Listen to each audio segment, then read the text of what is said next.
Long ago, in the ancient times, a miraculous event was about to unfold in the lap of the Himalayas. An event awaited not only by the gods but by the entire universe. This was the time when Lord Shiva had become a recluse following the separation from his wife Sati. After Sati immolated herself, Mahadev turned his face away from the world and went into deep meditation, remaining in a state of trance for centuries. Meanwhile, without Shiva, the balance of creation began to waver, for Shiva is incomplete without Shakti, energy, and the world is baseless without Shiva. It was then that a daughter was born in the house of the mountain king, Himalayas, and she was named Parvati. Since childhood, Parvati held immense devotion for Shiva in her heart. The celestial sage Narada prophesied that this girl was the incarnation of the primordial energy, Adi Shakti, and that her marriage was destined only with Mahadev. However, the problem was that Mahadev was in deep samadhi, completely detached from the external world. When Parvati grew up, she mentally accepted Shiva as her husband. She renounced all royal comforts and luxuries and set out towards the forest. Her penance was incredibly difficult. In the beginning, she performed austerities by eating only roots and fruits. Then she survived only on dry leaves, earning her the name Aparna, and eventually, she renounced even air and water. For thousands of years, amidst storms, scorching heat, and freezing cold, Mother Parvati stood motionless. The fire of her penance was so intense that an outcry arose across the three worlds. Even the gods became anxious and approached Lord Shiva, praying that Mahadev would break his trance and listen to the call of Goddess Parvati. Finally, Shiva's trance was broken. He decided to test Parvati's devotion. Lord Shiva himself took the form of an old Brahmin and approached Parvati.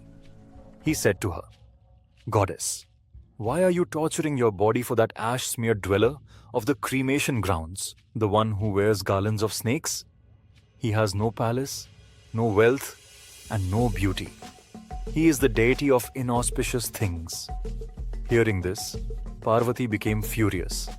She replied, "You are only looking at Shiva's outer appearance. What need does he, who is the very foundation of the universe, have for a palace or ornaments? He is compassion incarnate without cause. You are condemning my deity. I will not listen to your words for another moment." As Parvati turned to leave, Shiva, who was standing in the guise of the old Brahmin, revealed his true form. Smiling, he said, "O Parvati, from today onwards, I am a servant to your penance. Your love has conquered me." The wedding date was fixed, the 14th day of the dark fortnight of the month of Falguna. This was the very night that we today call Mahashivratri. This wedding was far from ordinary.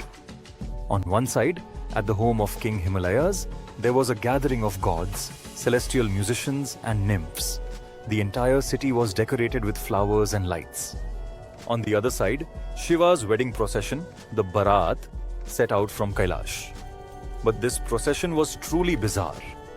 It had no beautiful chariots nor any decorated horses.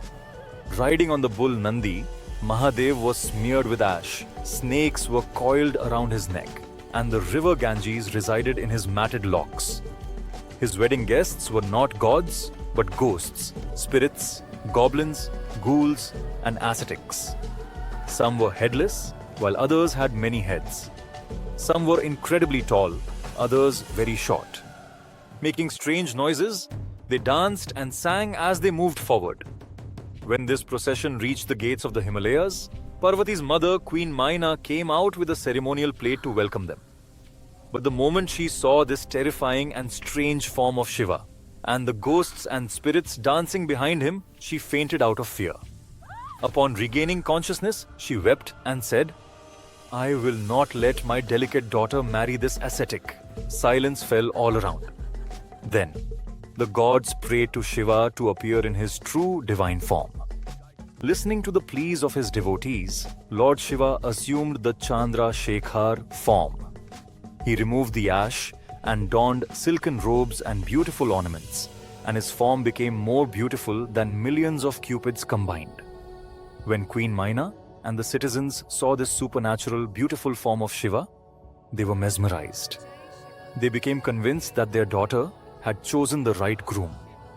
Amidst the chanting of Vedic mantras, with fire as the witness, the marriage of Shiva and Parvati was solemnized. This was not just a marriage of two individuals.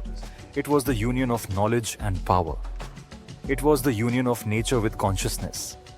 It is believed that on this night, Lord Shiva, who had been a recluse until then, became a householder and became one with Shakti.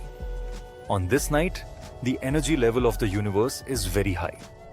That is why we celebrate Mahashivratri.